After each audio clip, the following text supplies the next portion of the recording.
Balik bayan box. Last night, a big package was delivered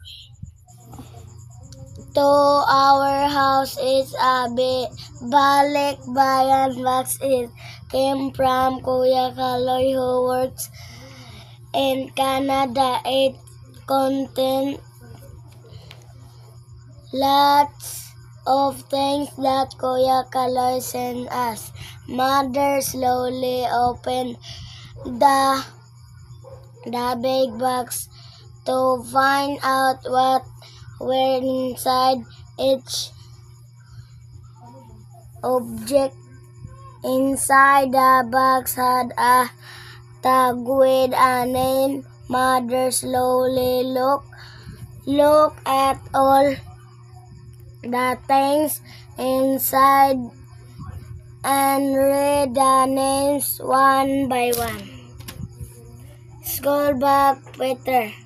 Belt, Tatay. Chocolate, Timmy. Perfume, Nanay. Lotion, Tita Puring. Wallet, Ate Nina.